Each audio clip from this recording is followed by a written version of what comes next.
Қайырлы күн, менің құрметті көрермендерім, сіздермен бірге мен Жаңылсын.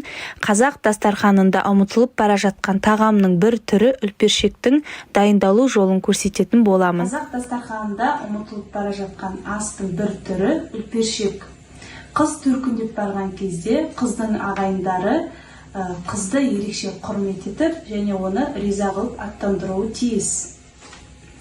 Жылқының жүрегінен жасалатын үлпершек бұл мәңгі жүрегіміздесің деген мағынаны білдіреді. Ең алдымен біздер мына жүректі жылқының жүрегінен жасалады. Жүректің ішін дайындап аламыз. Мына жүректі ішін қуыс етіп, барлық ішіндегі еттерін алып аламыз. Ал енді дайындауды бастаймыз. Ең алдымен мына жүректің екі құлағын алып тастаймыз.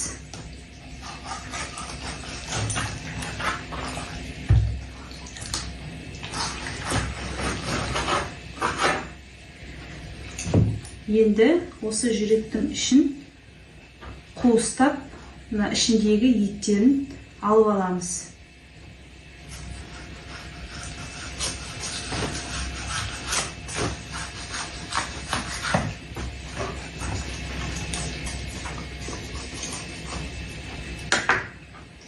Мінекей жүректі осылай дайындап, ішін қуыстап алдық. Енді осыған етімізді саламыз.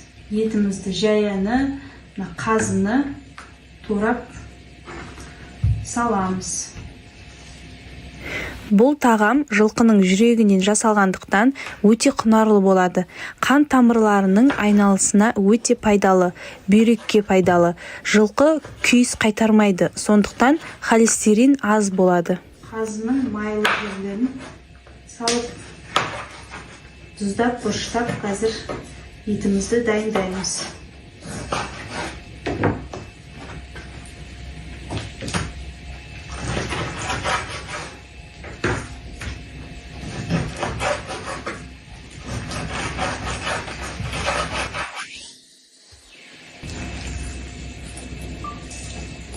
Енді жаңағы етімізді, қазымызды тұздап, бұрыштаймыз.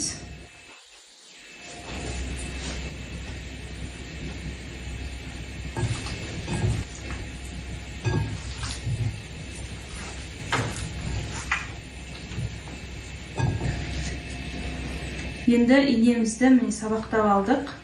Мына жүректің жаңа ет салған аузын тігеміз.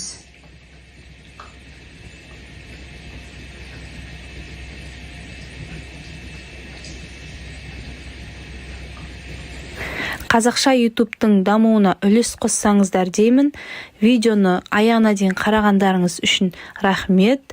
Қолдау білдіріп, комментарий жазып, лайк басуды ұмытпаңыздар. Мінекей үлпершегіміз дайын болды. Бұл үлпершек қайда жүрсең де жүрегімдесің деген мағынаны білдіреді. Орташа отта 2 сағаттай қайнатып пісіріп аламыз.